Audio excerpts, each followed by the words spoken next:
Hey, Shrewdness fans! Welcome to the Shrewdness Podcast.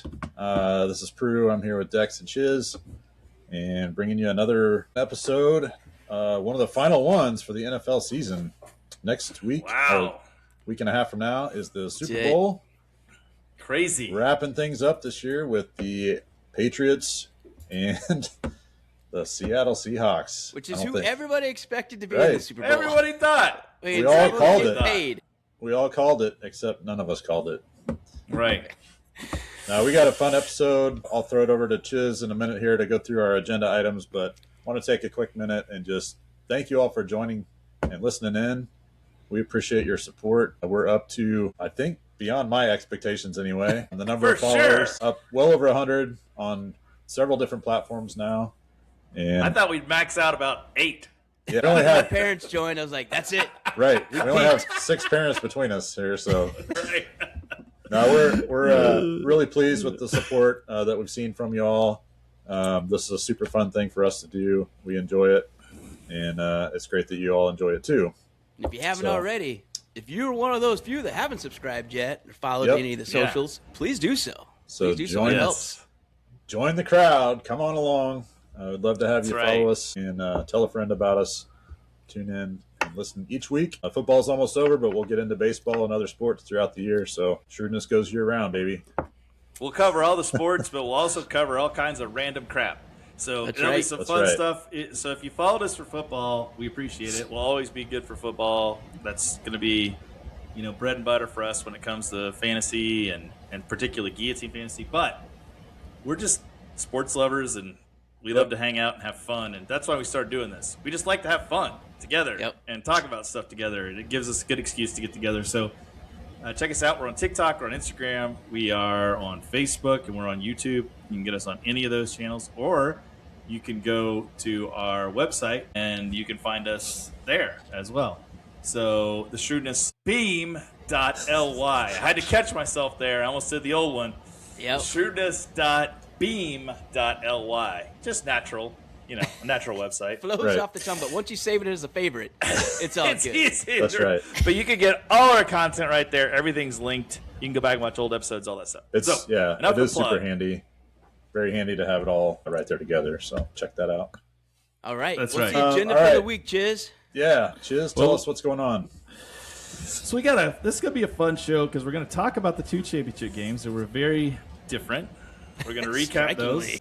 Strikingly different. Close. They were close. Yeah. Both close and very, very different. And then we're going to talk about coaching updates. We're going to give some NFL team trivia. So this will be a little bit of fun, different thing. We got some fun trivia that I'm going to give to Dex and Prue and see if they can get the crazy answers. You guys can play along. And then we're going to do a betting recap. We're going to talk about kind of where we stand for the year on our betting, what we did last week, all that. We're very transparent, and we'll tell you how that went. So that's what shows up. But let's talk about championship games first. So we'll start with the AFC. I want to get your fine gents' take on what was slated to be a defensive battle. We were correct about the under. Not to jump too far ahead, but it was definitely a rock fight. It was a game that started out as a rock fight, but devolved into a street rock fight when the snow started happening in the second half. Gives a punt fest after that. But what are you guys' initial take on this? Did the better team win? What were your takeaways? Dex, start with you. All right, so I think 3 things stand out for this game: the weather, the defense, and Drake May's legs. So I think that was the 3 kind of big parts of this game that decided everything. The weather between first half and second half was striking. If you were watching the game, you know exactly what we're talking about. And if you just watched highlights, you probably were watching ESPN or whatever, like, is this the same game, or are they showing back like a preview from last year? Like the first half with green grass and sunshine to a snow-covered field where you can't even see the yard markers. It's the difference of these games. And it was a huge deal. If you got up early, that's I think was what really happened. And when you look at how the game ended up playing out, oh boy, do they probably wish they would have taken that field goal early instead of going for it. The defense, though, Denver only had 1 play on offense. one play to Marvin Mims, and Early. I think it was their second drive, a 52-yard bomb. And they got in there, and that's what set up their touchdown. And that was it. So they had one play, and then they got a 5-yard, 4-yard touchdown to Cortland Sutton. That was the scoring for Denver. And then when you look at May's legs, so Drake May was damn near the leading rusher. It ended up being Stevenson just because they kept feeding him in the Snowmageddon part of the game.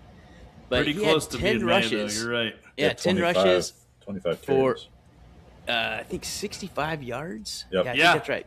Yeah, so 10 for 65 for Drake May, and he sealed the game on it. He sealed the game. Right. And you look at his passing line. So this is the other thing. Drake May doesn't sound very MVP-esque. 10 for 21, 86 yards. You're like, what? That's a And I good guess quarter. the positive is he didn't turn it over. No turnovers, no them picks. some Justin Fields numbers right there. Oh, God. But then again, when you look at what the game was like for Jarrett Stidham, I don't necessarily think he played that bad. I thought he played actually better than what a lot of people thought. And 17 for 31, but again, the second half, when he had to throw a bunch, was ugly. Nobody could do anything. 133 yards, and again, he got 52 of that on one play. Right. The interception was bad. The fumble was bad. Or pass back, I guess is what they're calling it. But The looked like fumble to me. The fumble pass back was like definitely the one time when he showed like he had not been playing quarterback in a while. That's right. That was like he That's the pump one. faked, and it was like you should have thrown it away. You should have thrown it. And then he was like, and he two-handed it and like shoved it away from him. And it Two-hand was like, what shovel are you pass. doing? Yeah, and Tony Romo, he and I were on the same page. Depending on which side you're rooting for, I guess. I'm like, that is absolutely a fumble and a touchdown. Then they're trying to call it a forward pass, and now I'm like, no, the ball is totally out. I mean, it's just Right. call it what you want to call it, but that is Patriots ball right there. So I think that was a Totally. big one. And then what was surprising to me is that the running game, I kind of thought it'd be better because it's a snow game. That's generally where you make one cut and defense falls over, but the offense knows where they're going. I kind of thought there'd be a big play, like in the second half, and there really weren't any. And Stevenson just kind of plotted away, 25 carries for 71 yards. And R.J. Harvey, I don't know if he did anything to lock this job down for next year. I think J.K. Dobbins might come right back and be RB1. It's kind of sad. I guess J.K. Dobbins was close to playing this week. Evidently. They thought he might actually suit up for a little Which bit. I didn't know he was even that close. I remember Me like either. a month and a half ago they said he might be ready if they make the Super Bowl. And I'm like, I don't Yeah. think so. Right. You kind of messed Right. up, bud. And I guess he just didn't quite make it through all the wickets. But that would have been interesting because, I mean, I think he's a far superior back to R.J. Harvey. I mean, maybe not pass catching. I think R.J. Harvey probably has him there. But from just a running the game and pass blocking, J.K. Dobbins is pretty elite. But, Prue, what did you think about the game? What were the big plays that you thought stood out and really altered it? I mean, it ended up being 10-7. It was a rock fight of rock fights. But was there anything that stood out to you from watching the game? A lot of sacks by both teams. I'm just looking 8 different sacks, which, I mean, clearly offensive lines were both overmatched, struggling to, give their quarterback any time or whatever. I mean, it's even more of a defensive battle than we thought it would be. I thought there would be more than 17 points scored in the game. I thought Drake May would eclipse 100 yards passing. Right. Yeah. I didn't see Jarrett Stidham out gaining May in yards, right? So Yeah. I would have liked to bet that prop. That would have been a fun one. I know. that's probably a 5-1 or something. So all unders hit on this except for the one overbet or one underbet we did. So Stephon Diggs, who hasn't had 5 catches in weeks, and then didn't have 3 on the first drive or something. Yeah.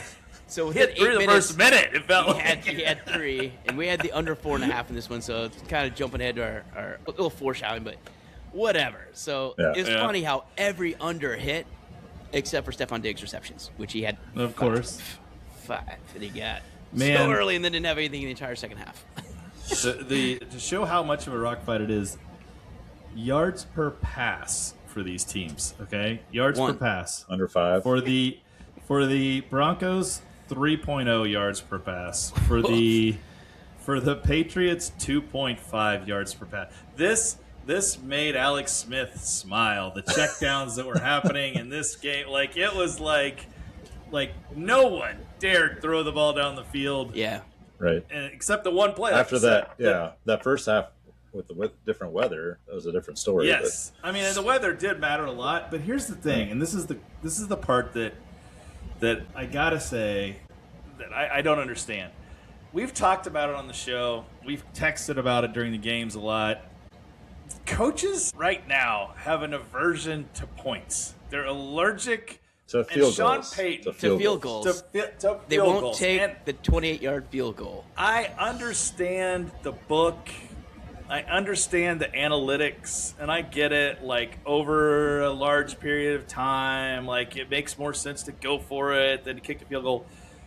But, like, sometimes there's just good old-fashioned, like, play the numbers football, and when you're in a rock fight, 3 points means a lot. 3 points is a lot. When Jarrett Stidham is your quarterback, you're not going to get a plethora of scoring chances. So Sean Payton not taking the 3 there, I was floored by, especially because you're in Denver. It's January. You're resting on your defense to win the game anyway.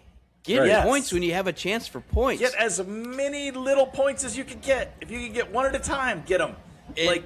On that, Chisholm, and Pruitt, let me know. Do they not have weathermen in Colorado? Did you not know there's a massive freaking blizzard coming? Maybe in the second half. I feel like when there's a thunderstorm, take points early. Right. Know that you probably aren't kicking a field goal the second half. They had to know that was rolling in. Get up, get tight, get whatever. If you got to the AFC Championship game because of your defense, oh, and by the way, your starting quarterback has gone out. Yeah. Right. You need every point you can get. Yep. I don't get it. It was your text during the game, Chiz, was spot on. I don't remember exactly what you said, but it was like, these guys are ridiculous for passing up opportunities to score any points because they have Jarrett Stidham as their Jarrett quarterback. Stidham. I mean, so here's the question, the follow-up to that. Besides the fact that was outrageous and it lost them the game. I know Sean Payton always thinks he's the smartest guy in the room, and most of the time he's not, even if he's the only person. But he is I shouldn't say that. He's a good coach, but like you outsmarted yourself there. So here's the question for you guys on this, because we were talking to Jarrett Stidham.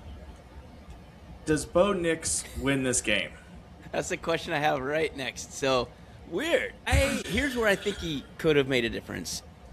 The confidence of the team, knowing that he's done it all season, and he scrambles for a lot of first downs. Like, instead of a double pump, push, pass to the side, maybe he runs away and gets a first down, or actually throws it away, because he generally, that's not where his mistakes come. That's right. Man, it's hard to tell, though, because it's weather effed everybody. Yeah. I mean, Drake May's been playing at an MVP level, and he got 86 yards. But he also ran for 65, and that's where Stidham did not. I mean, he had a couple good runs, and he got himself a couple first downs.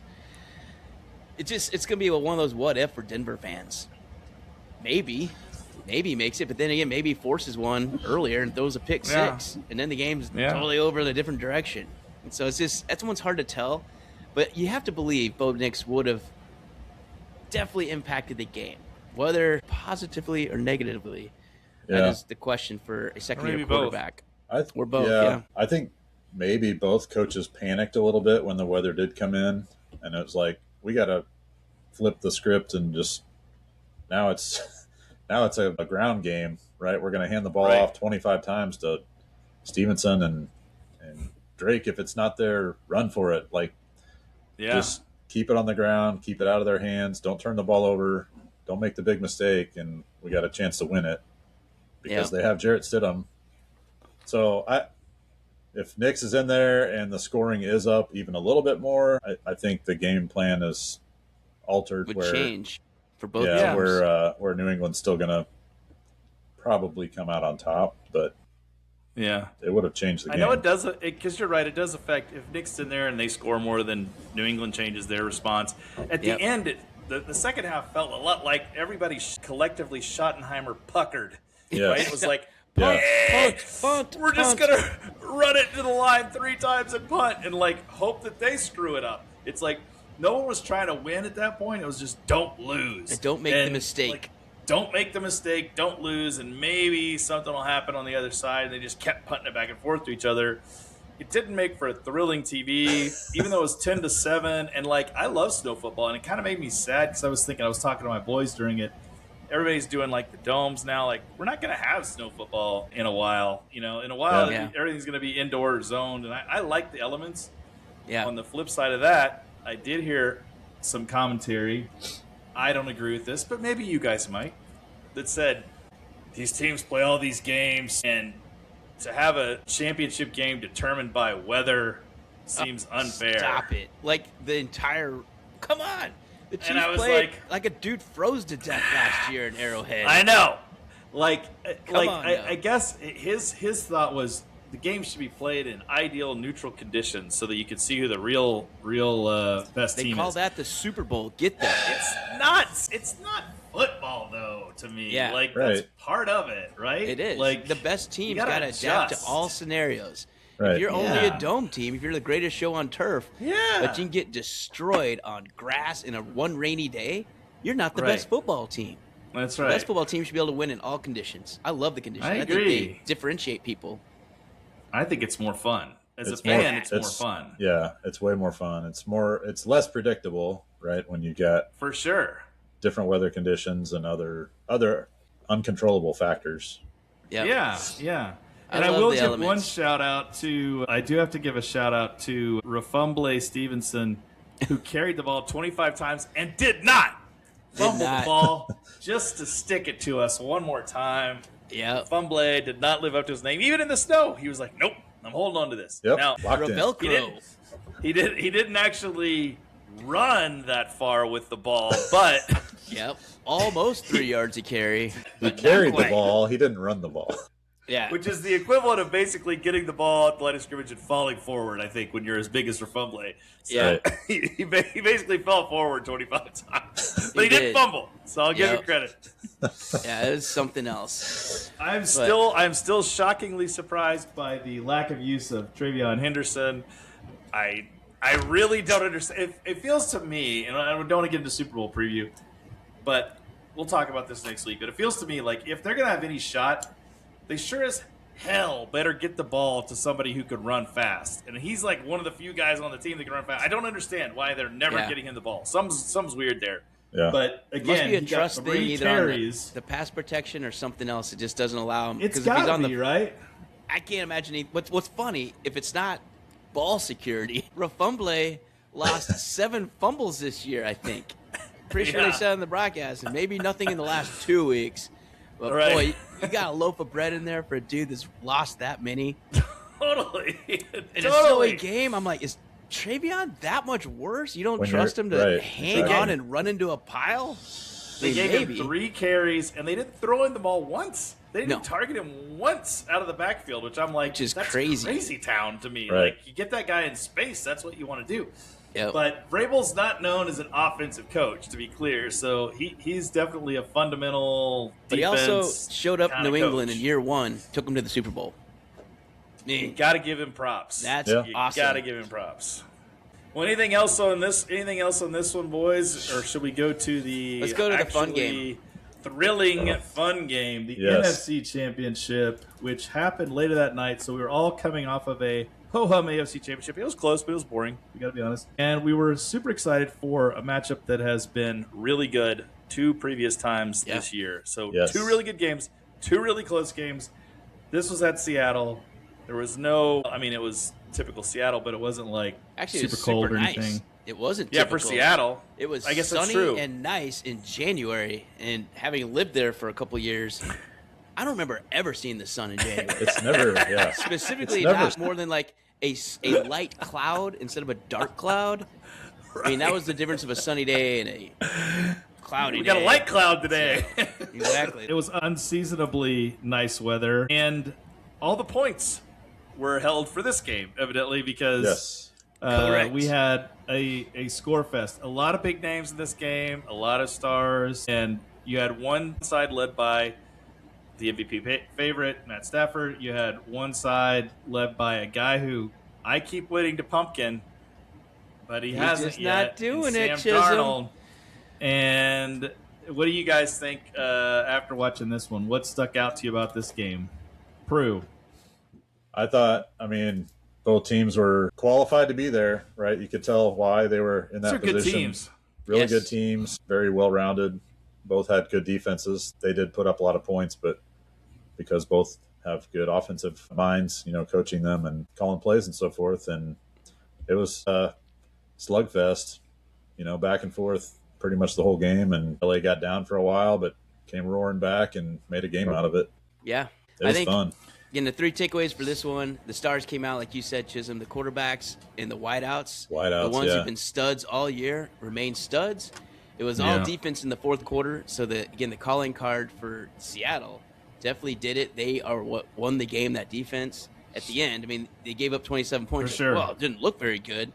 Whatever. You know what I'm talking about if you watch the game. Scoreless fourth quarter. Yep. And then the thing we talk about every time, so we talked about it last game, take the points. LA passed up that early field goal. What would the difference of those last couple drives been if it was a 1-point game? And then, like my wife was talking about, when you're down 11 and score a touchdown, why would you not go for 2 there?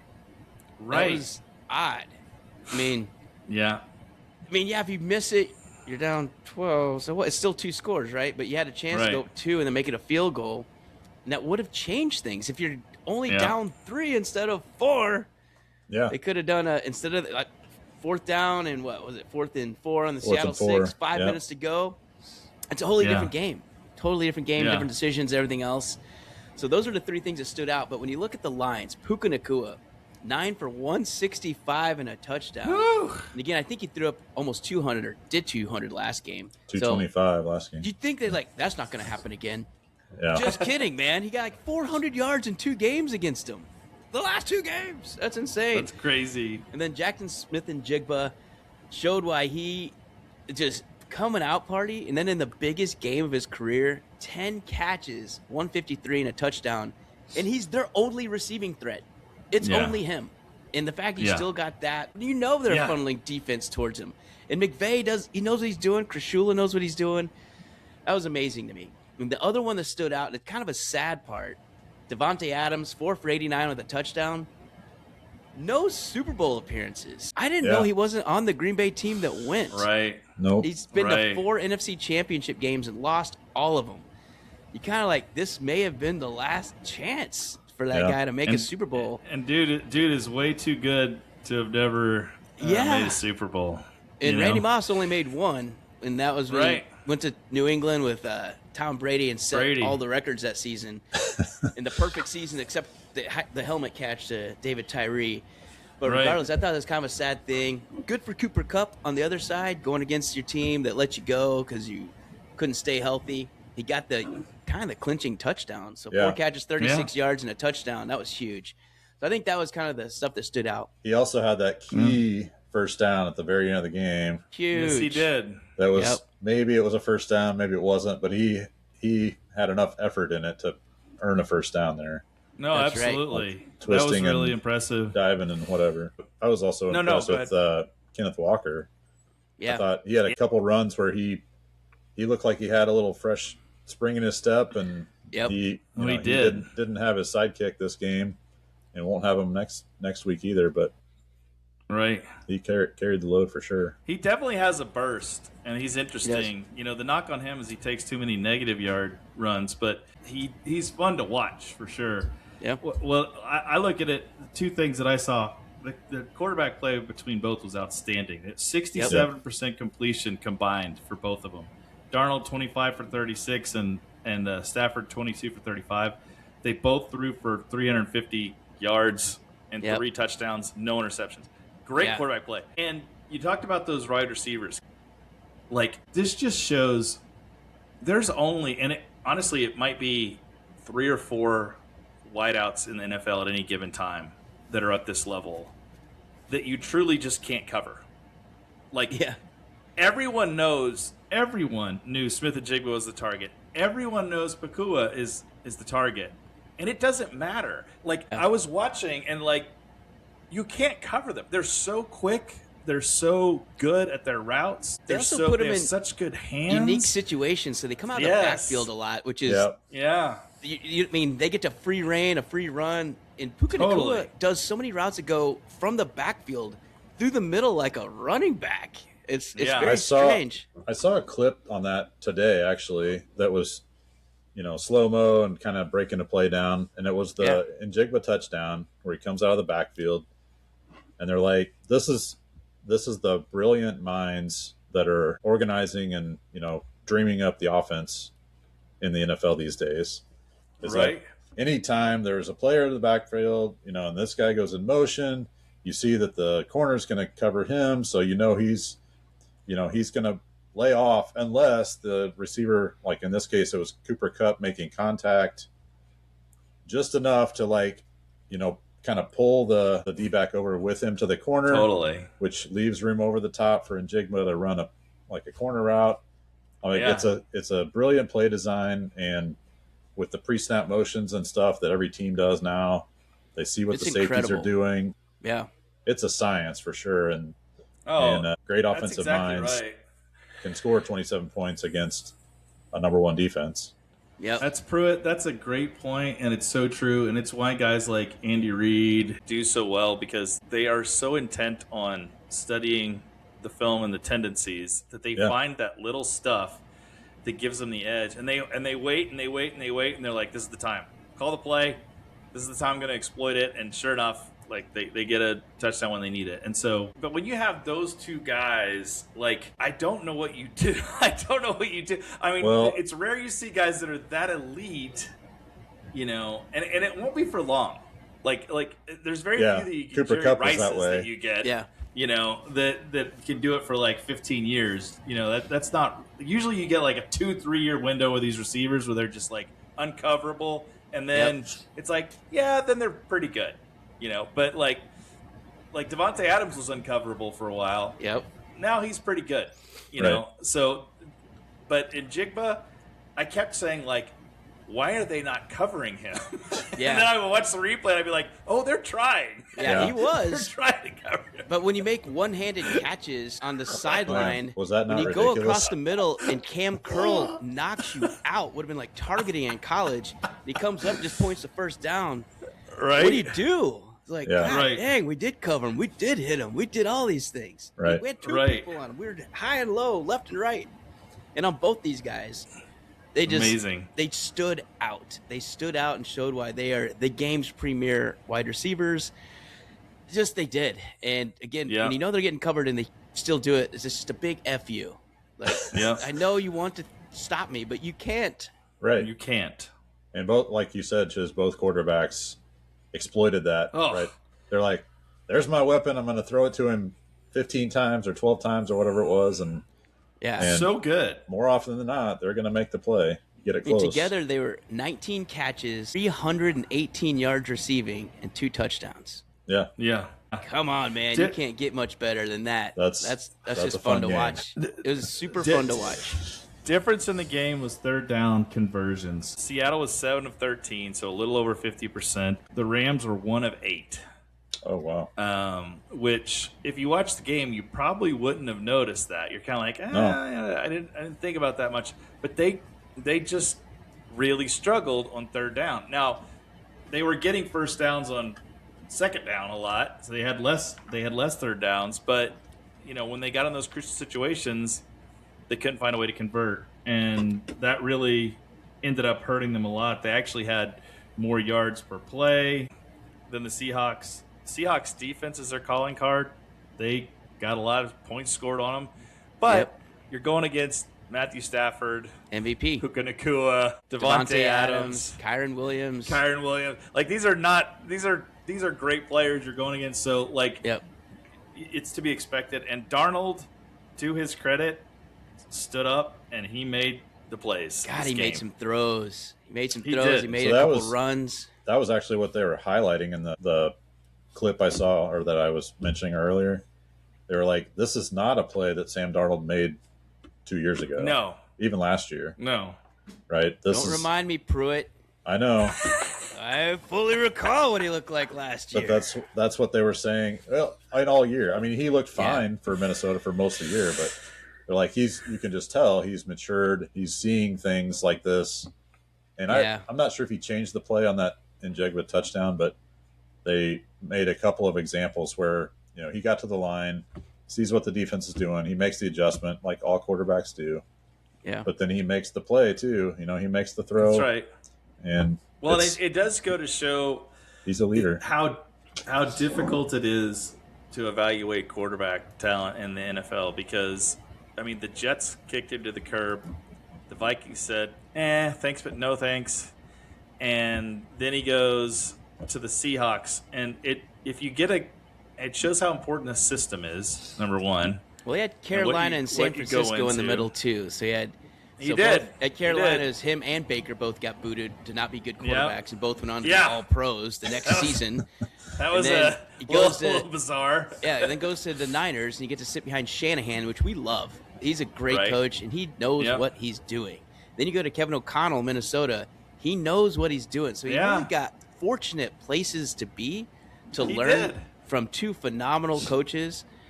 Shanahan and KOC, really good. So I think he got given, there's a lot of paths to get people where they need to be. And the path for him that God laid out for him was like, hey, man, you're going to have some trials and tribulations. This is going to be rough. You're going to have a little bit of a rocky road, but you're going to take the 12s to the Super Bowl. Here they are, man. It's kind of cool. And now you got a chance for Sam Darnold, who was in the same draft class as Baker Mayfield. God, there was a whole list of them the other day of guys that you would have thought would have made the Super Bowl at this point, or had a much better chance of making the Super Bowl. Yeah, it was Baker Mayfield, Josh Allen, Lamar Jackson. Yep. Is this all in his draft class, and he's gonna beat them all to the Super Bowl? Like, who would have put money on that? I know he was 3rd overall. Baker was 1st. It's crazy to me Josh Allen was 7th, and Lamar Jackson was 32nd. How did that happen? Because he couldn't throw the ball. He was just a scrambling quarterback. He couldn't throw the ball all of a sudden. And so he could only run 1,100 yards a season from the quarterback position. But what a story. Awesome. He is the first of that class to start a Super Bowl, and he's going to be the favorite. Well, he is the favorite. He's 4.5-point favorite going into the game. So, what a game. So I want to talk about a few other things that plays that decided this game. In this order is what I think. So the muffed punt, that was horrible. Sure. That was a killer. The next, that drive ended up being inside the 20. Yep. Then they got I think it was the Bobo touchdown to him. That was a killer. The Rick Woolen. So this one could have cost Seattle the game. So number 27 did the taunting penalty after stopping him on 3rd and long. That was so dumb. I think it was 3rd and 12, and he's like yapping at the other bench. I'm like, this is one of those deals again. The last time I said it was when that idiot from the Arizona Cardinals dropped the ball on the half-yard line going into the end zone, which is one of my absolute pet peeves. You're instantly cut off my team. Get away. Don't even look at my building again. This is kind of along those same lines. You do a taunting in the NFC Championship game after we hold them on 3rd and 12. To the bench. To the entire bench. Right with the ref standing right in front of you. Exactly. And then the part I liked, the karma part I loved about this, is that right after he makes this stop, they go right at him and throw a bomb to Puka, who makes an incredible touchdown catch in the end zone. Beautiful. I'm like, and where are you at now, yappy Mr. 27, Mr. Chapping it all up with everybody, telling you how great you are and how you made one stop? Yeah. Now you just gave up the freaking lead. It was just one of those deals. Then the third one. So 4th and 4, Seattle 6, 5 minutes to go. And you've got Devontae Adams, Puka Nacua, Kyron Williams. You're covering 3 tight ends that can all catch the ball. And they stopped him 4 times. That was, Seattle defense, that was what that's what they're here for. That's what they needed to do. Yeah. And they made the play because that would have changed everything, obviously. They're going for the lead. They're down 4, and they're going for a touchdown because they didn't take the field goal earlier, so they didn't have an option. So they had to go for it. And when Seattle made that stop, that was obviously the huge play of the game. But I think all 3 of those together, those were huge momentum changes for this game. Yeah. Well, it was Xavier Smith that muffed that punt, right? Yeah. Yep. Then he And got pulled, and Kyron came in the next punt. If Nice, I remember too. though, didn't Smith drop one earlier in the game as well? There was a punt that was dropped earlier in the game. He recovered it, Yeah. but it was dropped, and I think it was him as well. So he had a couple issues. The part about that second one that was the really costly one is Yeah. like he was falling backwards. And dude, Backpedaling. what? It's like, Don't ooh. get away. When you start getting into that mode at all, if you're starting to go backwards, like go sideways, Just move. fall down, Yeah, twist go your east and ankle, west do whatever instead. you gotta do to get out of the way. But he was still trying to field that ball. Yeah. So he stuck his hands up like this, and I'm like, oh my God, what are you doing? It No was this chance of success. slow-mo train wreck as it happened, and it really was the difference in the game. If Yeah. you're a Rams fan, you're sick over that play because Yeah. Yeah. that definitely changed everything as the game went. Either of these teams could have been the Super Bowl Yeah. representative pretty easily. I don't think there was a hair's worth of difference really in them. You know, they played 3 times. It was 2-1, I think. So I feel like there's very, very little that separates them. Actually, you may have seen the 2 best teams play, folks. That may have yeah. been That was the Super Bowl. Yep. Right. That was it. But, all right, we'll do a preview next So- week, though. So we're going to leave you Yep. hanging in a little cliffhanger for next week. We'll talk about that. But Chisholm, Tune in next week for that's Super right. Bowl. But Chisholm, right. next time Super for Bowl tonight, preview. give us some. You got some trivia or something for us, don't you? Yeah, so I got some fun. This is going to be fun, fellas. So I have one random fact about each NFL team. So I'm gonna say the fact. You guys are gonna try to guess the team. Okay. Now these are not normal. Some of these you might know, they're statistical. Some of them are just a little bizarre. I'm not gonna do all of them. I picked out the ones that I think are most interesting. We'll start with some easier ones, I think, and we'll go after that. Okay. So here we go. And let me hear your stream of conscious thought as you're processing this. Okay. All right, who's got the Perfect. first one? Is it just both of us? We'll go. Either of you could jump in. We'll just do either. Whatever. All right. This is the fun fact about this is they're the youngest NFL franchise. Youngest NFL franchise. Like the age on the players on the team? No. They've been around the shortest period of time. Come on, guys. This is the easy level. Isn't it I'm just- giving you easy level stuff right now. I know. I thought it was like Carolina and Houston. Jacksonville. Yeah, Houston. Good job, Dex. Good job. The Texans. Yeah. The I thought you Texans. said it Good wasn't job. Houston. No. You got Houston. You got this Okay. right. Okay, this team has had the most in their history. They had the longest stretch of consecutive winning seasons, and it was 20. If that will help you at all, most Consecutive consecutive winning seasons with 20. I mean, did New Pittsburgh. England have 20 straight years? I feel like we just had it. No, Pittsburgh Not is my guess because of Tomlin. that was my guess. It is not. Wow. 20 straight years of winning, huh? Well, we know it's not Kansas City. No, I know it's not that. It is not It's Kansas City. None of the NFC North teams. Dallas had a Buffalo? couple clunkers in there. Buffalo has It some is clunks. Dallas. The Dallas Was it? Cowboys had 20 consecutive seasons of winning football. Just Crazy. in the 70s? Probably in that I think it was. I think it was over 80 the to 2000 or 70s, something. 80s. There's no way it was the timeframe. 90s and the odds because they had a couple lugs No. in there. No, this team is undefeated in the Super Bowl. Undefeated in the Super Bowl, so he couldn't have been to many because not everybody wins everything. Let's see here. The Giants seem to win every time they go. Giants there's is a good probably some- guess. Some early ones that Now they you didn't. forget the wide right. You forget the wide right game, right? Oh no, that was Bills. That was Bills hit Buffalo wide right. losing to the Yeah, they Giants, I won. thought. Yeah. That's right. And the Buffalo's Not the Giants- lost. Giants. Because Phil Simms won and then Eli won too. So they've won the last 3 they've been to, I feel like. Yeah. Is it somebody like Miami or I'll give you a something that's- hint. I'll give you a hint. Oh, Miami definitely lost one. They lost to San Francisco. They've Philly? No. No, we beat They, Philly. Yeah, we beat them. San Francisco's lost Who a else bunch. did they? Green Bay? Green Bay? No, Green Bay's lost a couple. Oh, so sad, guys. The Buccaneers. The Buccaneers are undefeated in the Super Bowl. Are they 1 They've and 0? Never lost a Super Bowl. 2 and 0. 2-0. Okay, this team has never had a quarterback throw for over 4,000 yards in a season. I saw this. No 4,000-yard throwers. I thought Chicago was one, but I think Caleb just did it this year. Bing. Chicago. Caleb was 64 yards short this year. Oh, he didn't get it. Hitting 4,000. Yes. Okay, maybe that's what they were talking about. Yeah, I remember hearing about it. They really Nice haven't. job. I thought, the funny one, I thought Cutler did, though. And so, yeah, I would have thought Cutler would have. He was a throwing quarterback. Yeah, he was. Never did it. Crazy. Never did it. This team is the only team to win NFL championships in 3 cities. 3 cities, huh?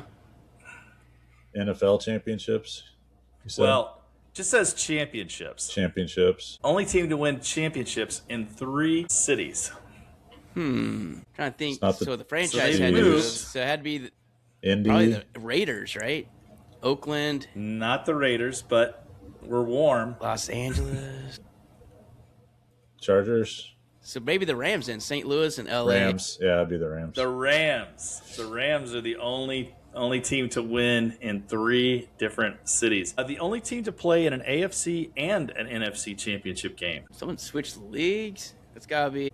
You. This is from our childhood. You should know this one because they used to be in the Chiefs division. Seattle. Seattle is the only team. They used to be in the AFC West when we were young lads. That's right. You I had to remember go that. back to Techno Bowl real quick and Pruitt just beat me to it. Right? That's right. Because we played all teams in the same division back then, so we play more head-to-head games. Totally. The only NFC team with no Super Bowl appearances. NFC team with no appearances. Oh, Detroit. No Super Bowl appearances. Detroit's never been there. Good job, Detroit. They have not. This team is the oldest team in the NFL. I was shocked by this one. Like, been around the longest as a franchise? Yes. Oldest team, yeah.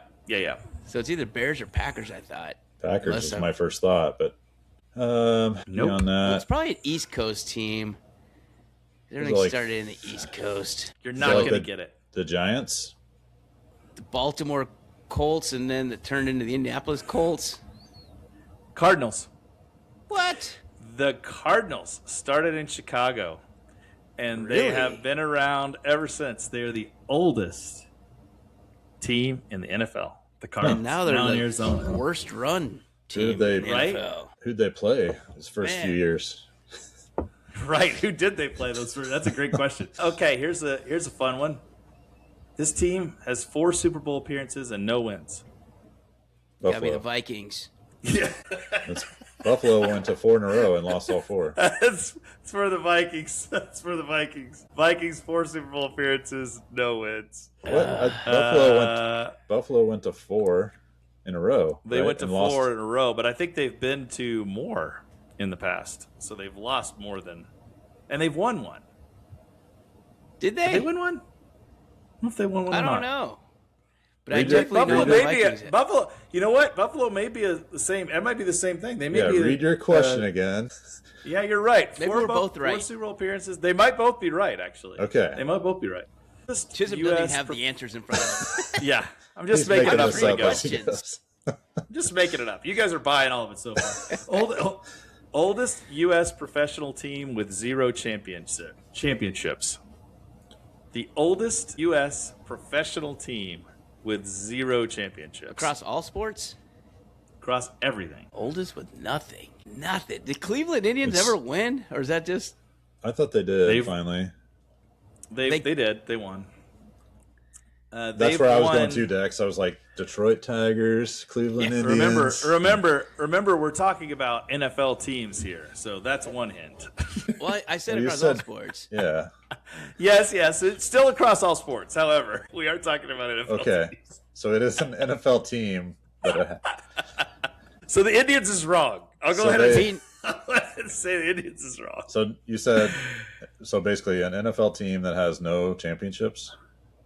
Yes. It's isn't it Cleveland? No. They have been to one. Yeah, Is that- Cleveland. they've been to a couple that I can remember.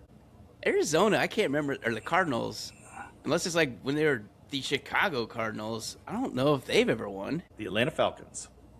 The Atlanta Falcons are they the did have oldest their professional team with 0 championships. Never won a championship. This team was the first NFL team with a marching band. No idea. Dallas Cowboys. The Washington Redskins, ladies and gentlemen. Oh. Really? They had a marching band that used to come out at halftime, which is pimp, if you That's ask kind me. of cool. I know they should bring those definitely back. bring that back for sure. This team invented the spike as a celebration in the end Invented zone. the Spike. That sounds like a Minnesota Vikings thing to me or something. Ooh, I like that. But it's wrong. idea. No idea. I don't even have a guess. New York Giants, the New York Football Giants invented the spike. Huh. They also were the first to do the Gatorade pour over the head. So Really? two Bill fun Parcells the facts first about one? the New York Is that the Giants. first time? It might have been Bill Parcells. This team invented the shotgun formation. Houston, the Oilers. No, that's a good guess though. Yeah. Wasn't Warren Moon? Wasn't Dang. Warren Moon. It was pre-Warren Moon. Invented the shotgun. It's got to be like It's a gotta be a team in kind the of South. appropriate in their DNA. If you look at the DNA of this team, like kind of what they've been known for over history, it's kind of appropriate. I was looking through all the teams, see if one stands out. I thought it was the Oilers. I felt pretty good about that until you just No, that was a good poo-pooed guess. it. That was a good guess. Poo-pooed it. Now I got nothing. Uh, I don't Colts. have another guess. I'll say Colts. The San Francisco 49ers invented the shotgun formation. How about that? Okay, West Coast stuff. Kind of good. So this team was named after a soldier. Named after shoulder. The Browns? Was Paul Brown a The soldier? New England Patriots. Nope. I don't even. The soldier's Bills? name. Buffalo The Bills. Oh, well sure. job. Sure. Buffalo Bill Cody. Yeah. Buffalo yeah. Bill Cody. That makes sense. This team was named after a poem. The Baltimore Ravens. Baltimore Ravens. Quote the Ravens. Nailed it. Did you know Edgar Allan Poe is from Baltimore? Therefore, and another fun fact, their mascot is named Poe. So Quote the Chisholm. there you go, Ravens. So this Couple team more, has couple more. the longest field goal in Super Bowl history. This team has Oh, in Super Bowl history. longest field goal in Super Bowl history. I mean, the most memorable one, wasn't it Vinatieri, the snow kick for the Patriots? I don't think it was necessarily that long, though. I feel like it was like in the 40s. Longest in Super Bowl history. Did Butker make the longest one? Like 58 or something? Kansas City Chiefs, 57 yards. Harrison Butker, longest field Goal in Super Bowl history. By a yard, that's pretty good. We'll go four more. Okay. 'Kay. I'm gonna get the top four left here. This team has had the longest regular season winning streak. It spanned multiple seasons, just so you know. Regular season winning streak. I mean, you almost have to think it's the Patriots because Chiefs. they won 16 Well, one yeah. year. And then Yeah. if they started hot the next year, which is not unbelievable, or didn't lose much the previous season, I feel like they were like 22 wins or something. I'd be willing to bet that I could let you guys guess 20 teams and you won't get this. Huh. All right. So you're saying it's not the Patriots. And it's not the Chiefs. All right. Say your question again. Most Longest regular winning- season regular win- winning streak. Maybe I'll give you a Miami, hint. It was because they were also perfect. 23 games. 23 games. So Miami had 14. I could see how they could maybe go 9. That was one of the most dominant teams of all time.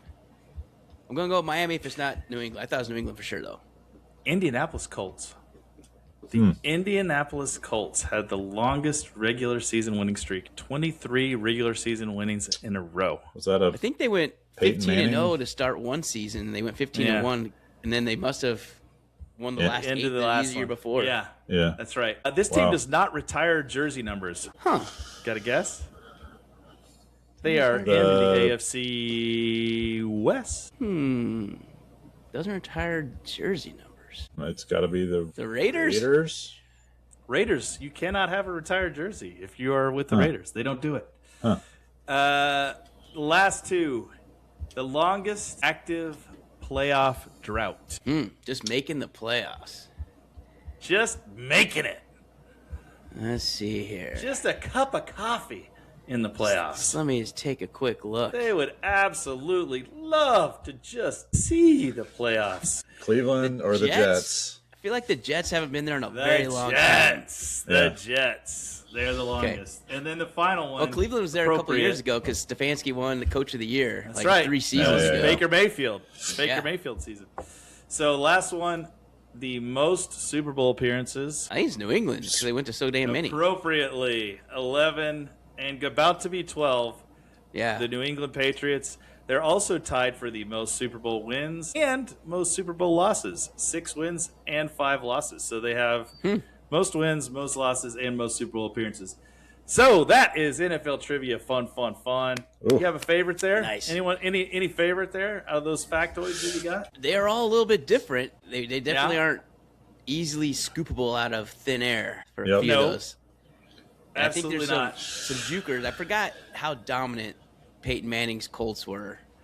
That was back in his run. Yeah, they were. It was also in the Patriots run. Yeah, Edgerrin James and Marvin Harrison. Marvin Harrison, Peyton Manning. Reggie Wayne. They were freaking beasts back then. Yeah, they were top seed regularly. But they couldn't beat the Pats. That's the thing. That was the thing. They only beat him once, and he won it all that year. That's right. And then when he was with Denver, Peyton Manning beat Brady again to go win that championship. So that was also pretty cool. He had to go through Brady both times to win his 2 championships. That's right. I had forgotten about the Bills being named after Buffalo Bill Cody or whatever. Buffalo Bill Cody. I know. You wonder where some of these teams get their names. I had no idea about the Ravens. I was like, that's interesting. Yeah. Random guess when you said poem.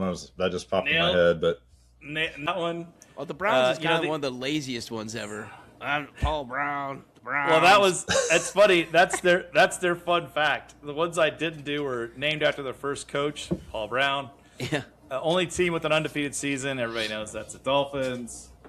Only NFL stadium with a pool. It's the Jaguars. That's pretty bad when that's your fact. It's pretty brutal. Originally known as the Oilers, the Titans. Yeah. You know, and founded on All Saints Day. The New Orleans Saints. And then, of course, this team is publicly owned. Green Bay. Is Green Bay. One interesting one I didn't mention was the owner that created the NFL draft. And that was owner Bert Bell from the Eagles. Created the idea of the NFL draft. Which has got to be one of the best ideas ever. Yeah. So drafts are awesome. Props to Bert Bell. Wonder what he should have had the team named after him. Like, what were they doing? Like, I want that guy, but I want that guy. I'm going to pay him. Signed him first. I'm going to pay him $63. Yeah.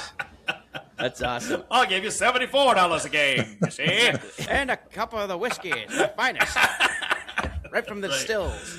All right, let's go to our coaching carousel. Coach's carousel. Let's do it. What do we got this week? Who's landed where? What are we surprised by? I got to say, there's a couple that are interesting. I'm going to start in the Steel City. What do you guys think? So, McCarthy. That is the most vanilla choice I think you can make if you're looking. And I guess it fits, right? Pittsburgh Steelers, you're not going to be flashy. They've never been flashy. They've had, 3 coaches? And it sort of fits, except Mike McCarthy won't be there 20 years. He'd be mid-80s. So, I mean, you're kind of automatically bucking the trend there. And it's not like who's he developing? If Aaron Rodgers comes back, you're not developing a 43-year-old. And they don't really have anyone else. I mean, the Ohio State guy is not ready. I don't know. Maybe he is. But that just seems... Maybe he will be. But here's what I didn't know. I guess I didn't know he is from Pittsburgh. So he's going home, and apparently he showed up to the interview wearing Pittsburgh Steelers gear, like a Pittsburgh tie. He grew up in the Steel City. Like it's a pretty good pick when you think about that. So I think it's you've locked yourself into at least 10-7, 9-8, wherever you're at. Right. I think it's a good hire. It feels like he feels perfect for 9-8. Yeah. Doesn't he? He feels like, I mean, to be fair, he has won a Super Bowl. Yeah. Many moons ago. You know, he did win a Super Bowl. Yep.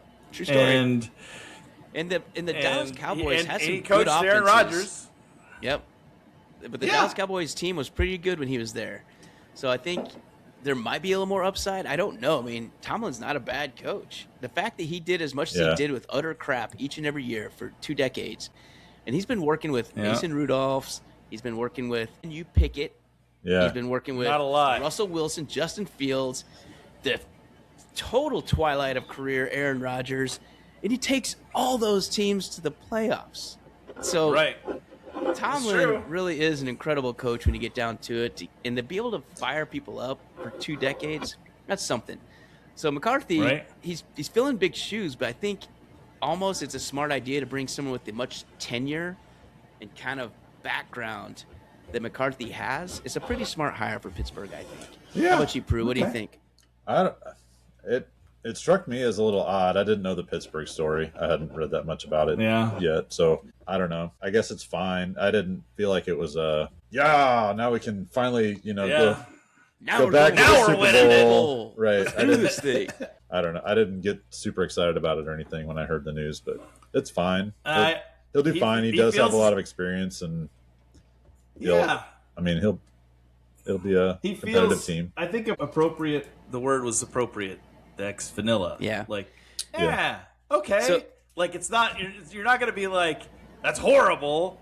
You're not going to be like, oh, it's a phenomenal hire. But it's kind of like, all right. it kind of reminds. I bet Pittsburgh fans are kind of reacting like. I don't know if this is true. When the Chiefs got Andy Reid, we were ecstatic. Like, oh my God, we got a guy who's gone to multiple championship games. He's been to a Super Bowl, didn't win it, got it. But this guy knows what the hell he's doing. This is going to be good. But we were going through some train wrecks of coaches when we got that. We didn't go from a 20-year Tomlin with no losing records. We had That's right. God, we had Todd Haley's and we had just Gunther Cunningham, Romeo Crennel, Gunther Cunningham, yellow glasses.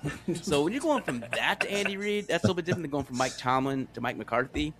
It's different, but I feel like they're gonna feel comfortable. Like Pittsburgh, okay, we got someone that's in charge, knows what they're doing. Yeah. He hasn't been out of the game forever. He's 1 season away from being the head coach of the Dallas Cowboys. The market's not going to be too much. Games aren't going to be too much. Situations aren't going to be too much. I think it's a smart hire. Yeah. I like it. What do you guys think about is Chris Shula and Brian Flores, who I think would have been younger, more exciting coaches. And seems to be what they usually do, because they usually hire a guy who's got more runway, to your point. This is definitely a guy who's, maybe 3 or 4 years. He's not going to be there super long time, you wouldn't think, at his age, but who knows? Right. So let's go to the Poets, the Ravens. Yeah. They made a hire, Jesse Minter. What do you guys think about Jesse Minter? So defensive coordinator for the Los Angeles Chargers, and they were one of the top defenses in the league. They were. This is another one. The top pass defense, right? Yeah, the number one pass defense. Yep. And he built that defense pretty darn fast because the Chargers defense was not always really that good. It was decent, but they became elite. And again, Jim Harbaugh, that's what he's going to do, is find someone that knows how to build him a great defense, and did. I think he's a smart hire, and I guess I forgot that he was with John Harbaugh on his staff before he went to the Chargers. So he's really coming back home. So I think it's not that surprising. Like, it might be off the radar pick for some people, but when you think he's already been in the Ravens, he knows what the Ravens' game plan is. He knows the Ravens' style. Yeah. He knows the story, the franchise. He knows how to be a Raven, and you learn from John Harbaugh. So I think that's a pretty good hire as well. Peru, are you fine with that one? Or is it not big enough when you're filling up John Harbaugh's replacement? Right. If you're John Harbaugh, do you feel like that's a middle finger from the Ravens organization to go hire the guy you trained away from another team to come back? And so that's the first thought I had, Prue. It did feel like it's like they don't think what they were doing is wrong. They just need like a new voice, because it's like it's like the system's going to be the same because it's a guy who had the system and they had great defenses under him. So it's like it's really literally like they just said we need a change. Like so it could be an FU. I originally thought that too, is like an FU, but it's almost like actually you were doing all right. We just needed somebody to speak differently and like energize the base. And and I don't think it's intentional from the Ravens toward John Harbaugh, but if I was Harbaugh, I would feel a little bit miffed that the guy that worked for me, that I trained and whatever, that I got ousted for him so they could bring him back into the organization or whatever. You got a dupe. You had the original. You got a dupe. What's up with that? Yeah. Like why would you want the dupe when you could have the real thing? I don't get it. That was one thought I had, but I kind of agree with you though. It's like he's been there long enough. He's had his shot. Maybe you take a guy that has been coached up similarly that can step It's like in. they like the philosophy. That's right? exactly right. They don't want anyone to rock the boat and come in and be like, I don't need you to do anything too different. Right. We still have Lamar Right. Jackson, multiple MVP winner.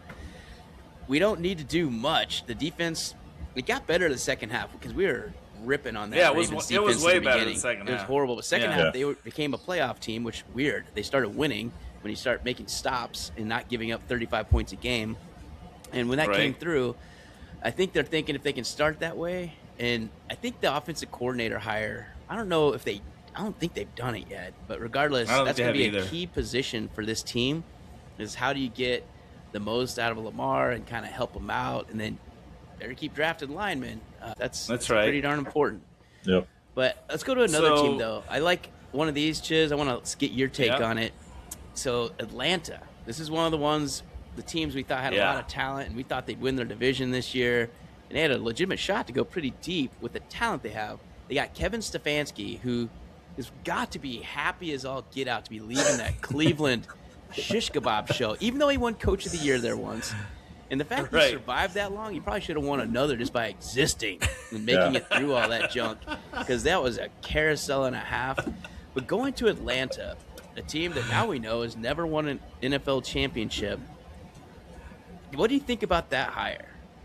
Yeah, I'll tell you what. Stefanski is a guy who is kind of polarizing. People either say he's really good or they say he's awful. It's funny. You can read all kinds of takes on him. Yeah. I think it's a phenomenal hire. I think the only person who's going to be sad about this is his psychiatrist in Cleveland, who's losing the 3 times a week business that he's probably had to deal with. Because Stefanski's got to be happy. He's walking into a situation. He's got a lot of talent there. Relatively to start with Bijan right off the bat. Like, oh my God, this is going to be a lot of fun. Drake London. You got Drake London, you got Bijan, you got Kyle Pitts, whether or not, he's mercurial, Kyle is. But, and then you're going to have the decision to make a quarterback. You need a little more help on defense. But, hey, it's way better than what you left.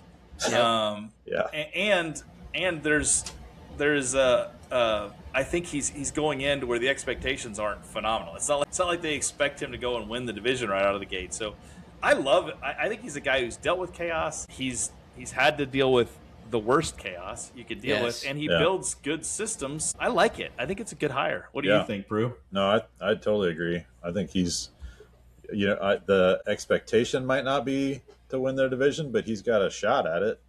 He's got a real shot. Exactly. Right? If you're going to the NFC South, you're starting with a reasonable chance to win. That's right. They tied for 3 teams tied for first. They all tied for first. Record, 8-9. Right. That's atrocious. All you have to do is have a winning record and you win the division. And they weren't. I mean, and those are not horrible teams, right? It's a competitive division. It's not. There's no runaway. Carolina showed they can play. Atlanta came out and won their last 4 games or whatever to finish at 8-9, and there's flashes of brilliance throughout there. It's just getting some consistency and a guy that coached a terrible team for a long time and kind of kept them afloat at least. Yeah, that's He's got a shot at winning that division. He got that Cleveland team to the playoffs. Yeah, I mean that is hard to do. Yes, that's saying something. That's saying something. It's not for nothing. Well, what do you think about? Okay, so another interesting controversial firing was in Buffalo. Yep. They interviewed Brian Dable, which would have been interesting. They interviewed Phillip Rivers, which was very interesting, intriguing idea. But then they landed on in-house offensive coordinator Joe Brady. So again, this is an interesting one, Prue. As you mentioned before, this guy's from the coaching staff that's already there. Yeah. You fired the head coach. What do you guys think about this one? That one's less of a slap to me than mentor, going to another team and then being brought back to take over for your coach. Like that one feels right a little more stab in the back-ish to me than having somebody that's already in the system. Already there. Yeah. Yeah. And you could make the argument the opposite way too, that the guy that's already in-house is taken over. That's a bit of a stab in the back too, but I don't know. It just feels a little dirtier to me to bring a guy back into the organization and have him replace the coach that he worked for. This one loses the sexy meter for me. So Joe Brady, Yeah. what's funny is last year he was a very hot coaching talent that was out there. I mean, you had has he been a Josh head coach Allen before? No, not that I'm tracking. I don't remember that being a thing. Always He's been the an offensive OC. coordinator with the Bills for a while. Yeah. But he knows how the offense isn't going to change. I mean, I think it's safe to say that's going to look. But the problem is his cupboard is going to be more bare. The problem with Buffalo is they keep getting less talented across the board, except for Josh Allen. I mean, they're running out some retreads, and they're missing on draft picks. I mean, Keon Coleman is a flop, and they drafted him to be Stephon Diggs' replacement. He may not even be on the team, and so you just don't have much there. I mean, Khalil Shakir, it's not scary. I mean, he's effective. Don't get me wrong, but they don't have a lot of scary people. It's James Cook and Josh Allen. That's who you're afraid of. Is that enough? I don't know. I mean, they're going to have to fix the defense. They got a lot of holes on offense. And Joe Brady's like, Man, I think Sean McDermott did an incredible job taking. I don't think the cupboard was as full as some of these other teams, and he got a lot out of his team. I don't know how their offense scores points, to be honest. I don't either. Half a wide receiver and James Cook is awesome, of course. It's very much Josh Allen willing points on the board. It feels like most of the time. Yeah, and I guess you got to give Joe Brady some credit as the offensive coordinator that he's squeezing water out of a rock each week. And it's not all Josh Allen runs up the middle, but he's got to make the plays still. I think. Well, sexy, but he had to have had to say Josh Allen had to have damn near picked his coach because you're going to let him have a say. Well, his biggest accomplishment was 2019. He was the OC for LSU Tigers, and you might remember one Joe Burrow was the quarterback. So he really made his name in college at LSU. His with first Jamar job, Chase and Justin Jefferson and Joe Burrow. He only had more talent, I guess. So that's the part that's what I wanted to call out. That's what I want to call out about Joe Brady. So that was his thing. Right now, I'm not saying I could have coached that team offensively. Throw it to that guy. But maybe. I'm not saying. I'm not gonna say. So then he went to the Panthers. He was the OC for the Panthers under Matt Rule. And then now he's got Buffalo, and he's been their quarterback's coach and under Ken Dorsey, who was the OC, and then in 2023 they fired Dorsey and made him the guy. So he's been the guy there for 2 years as the OC. He's only 36. It feels a bit riskier to me than I would like. That's interesting that he's been the survivor twice of an internal. Like, you're right. His predecessor got fired and he got promoted. Yeah, that's right. Twice now. They must think I wouldn't want this dude working for me. That's all I'm saying. I've got your back, boss. I got you. We have to make you the head coach because nobody else will come in and work for it, ahead of you.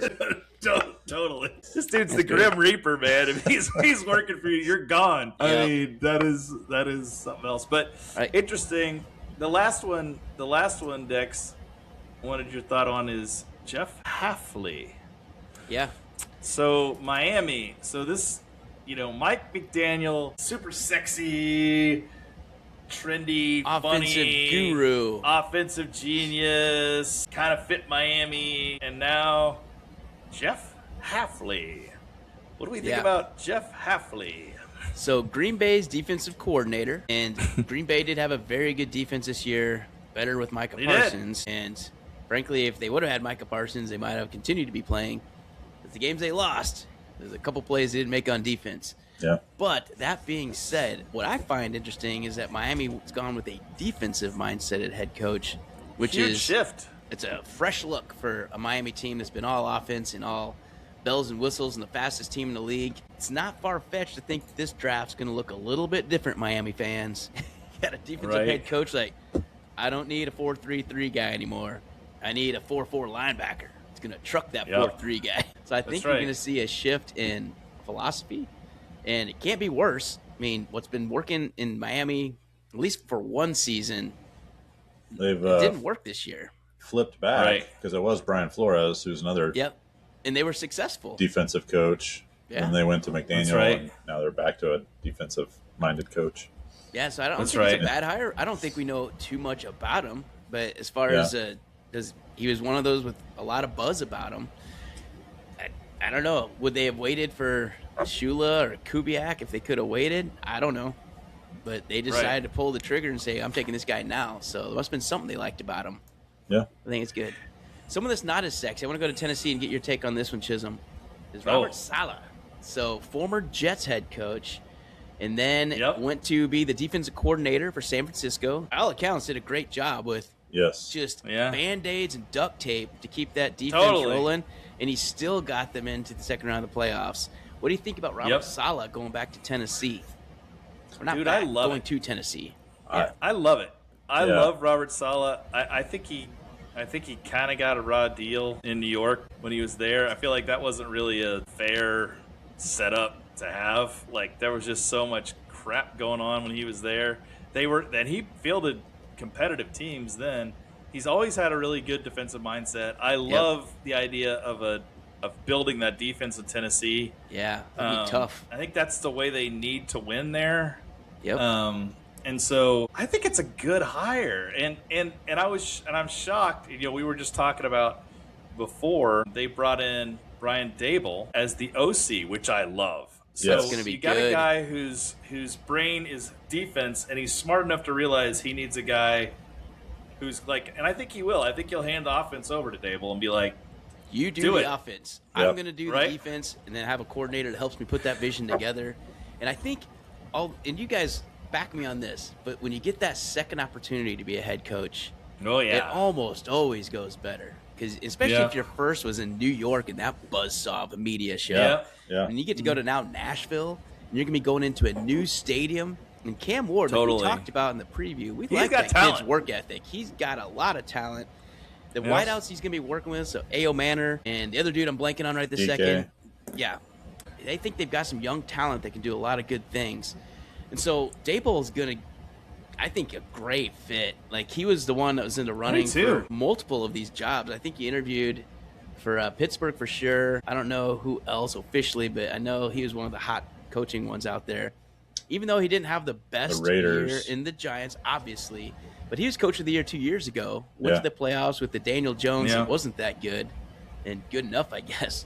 But Dable's going to be he's going to like working with Cam Ward, I think. I think so, too. The combination of those two guys, Saleh and Dable, that's a pretty firepower-heavy, coaching staff. That's a great situation for a young team that needs some direction. Well, and they needed to, because they have been a dumpster fire with their decisions over the last 5 years. So Mike Vrabel ends up being a pretty decent coach since he's going back to the Super Bowl. Like, that might have been a guy they should have held on to, but they decided he wasn't the guy. So now they've got another defensive guy who's coming in, which is probably a good thing. So that leaves us with 3 jobs that are open. Not surprisingly, the 3 that are open, maybe because no one wants them. The Arizona Cardinals, the Cleveland Browns, and the Las Vegas Raiders. Oh, dear God. What poor soul is going to go to these? These are the names that are being circulated right now. Arizona has interviewed Anthony Campanile, who's the Jaguars defensive coordinator, Mike LaFleur, and Anthony Weaver. The Browns have interviewed Nate Steelhaas, Jim Schwartz, and Todd Munkin. And the Raiders have interviewed Davis Webb, who's the Broncos OC, Clint Kubiak, at least I've heard of him, Vance Joseph, that's who I've heard of as well. So that's who the Raiders have. Like, who's gonna? I mean, those are at least better names. Of these 3 jobs, Cardinals, Browns, Raiders, which one are you going for, Prue? Cardinals, Browns, Raiders. And one stands out to me. Would you rather? It's got to be the Raiders. Rather stab yourself in the eye or kick yourself in the nuts, or like which? Put your hand. Yeah, in the I ice. agree. It's got to be the Raiders, right? It's got to be the Raiders. You get the first overall pick. You have Ashton Genty. You've got Brock Bowers. You got Max Crosby. You've got some pieces. You're stepping into probably the most competitive division, but That's the problem. It is, the division's but really tough. Your owner's kind of a knob. Cardinals, though, the Cardinals, you really want to go Seattle, San Fran, Rams? No, Screw that. I'm that's definitely not not going to go either. with no quarterback and jump into that buzzsaw. Right. Zero chance. And then Cleveland is Cleveland. It's just Cleveland. I mean, what else do you need to even say about that circus of junk? And oh my God, speaking of I Cleveland, think I'm turning that job down. I need you guys to fact check this real quick. I heard on the radio today that I'm actually looking this up. I cannot believe this is true. I'll look it up for you. Shedeur Sanders is named to the Pro Bowl. He was. Yes. Shedeur Sanders named Pro Bowl replacement. And replacement. But that's next up. Oh my God, I feel like I can go like nearly every other quarterback in the AFC to go ahead of him. You're joking. I don't understand how this happened. I don't understand this at all. Oh how my did gosh. he get? So this Drake is kind of May where I'm at. is not able to make it because he's going to the Super Bowl. So they needed a replacement. Yeah. Josh Allen probably turned him down. Patrick's hurt. It says May, Justin Herbert, and Josh Allen were on the original AFC roster when the selections were made. Herbert and Allen dealt with injuries at the end of their seasons. Other AFC quarterbacks, including Patrick Mahomes, Daniel Jones, Bo Nix, also suffered season-ending surgeries. Yep. Trevor Lawrence opted out of the event. Yeah. So I think he was literally like the only other quarterback. He's the one that's left. It's like, I'll do it. Like me. Seriously though, Cam Ward Justin should have had Fields. this guy. Yeah. Cam Ward, I would have taken over him. Come on. Hell, put Aaron What in the Rodgers in world? there. Yeah. I mean, what in the world? This so is bizarre much. to me. It's like, Or Lamar. What? Shedeur Sanders. I mean, pull up his stat line. It's just atrocious. And to have the name Pro Bowl is like Pro Bowl rookie. Shedeur Sanders. Check it. I don't know, man. That's hard for me to get behind. Was Dion part of the committee or what? It had to have been, right? His really bizarre. His QBR, you know what his QBR was for the season? 70? I don't know. Yeah, that's where I'm gonna go. Around 88 tops. 18.9. 18? It can't He be threw that low. He threw 7 touchdowns and 10 interceptions. Whoa. 56% completion. Ugh. And 1,400 yards. 1,400 yards is what it takes to get a Pro Bowl. I like Oh That my is- gosh. That's embarrassing. When everybody's hurt and replaced. That's not good. 16 Who's the- teams, like 12 of the quarterbacks are hurt and one can't go. QBR of bad. 18.9. I would have taken Phillip Rivers before I would have taken Shedeur Sanders. Absolutely. Flacco, or like there's Anybody. There's other choices Like- out there that didn't get an 18 QBR. That's embarrassing. Yeah, I mean, C.J. Stroud didn't help his cause in the playoffs, but Yeah.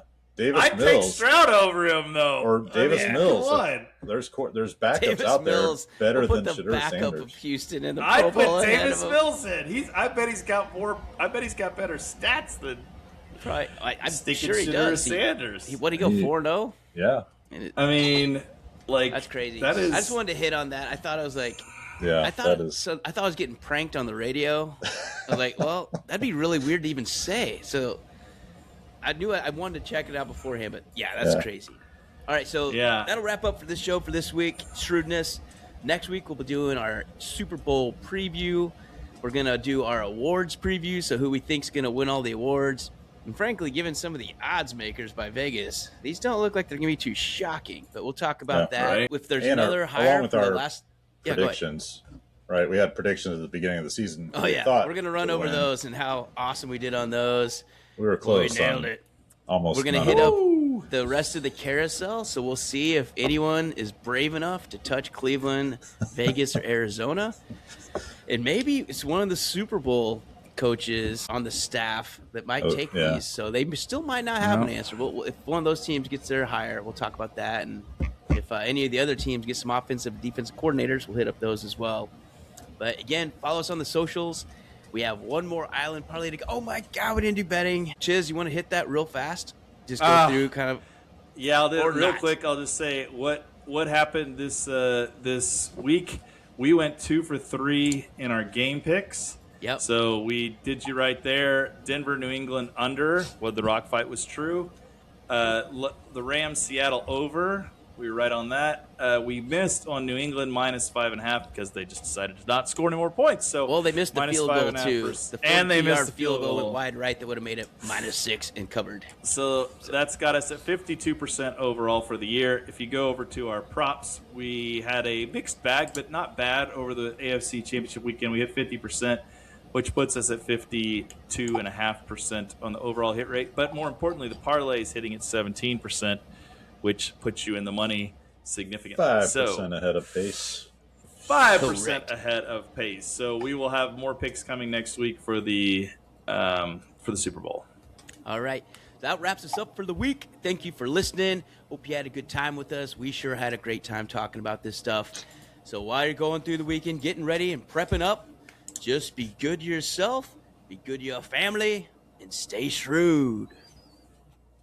Take care, y'all.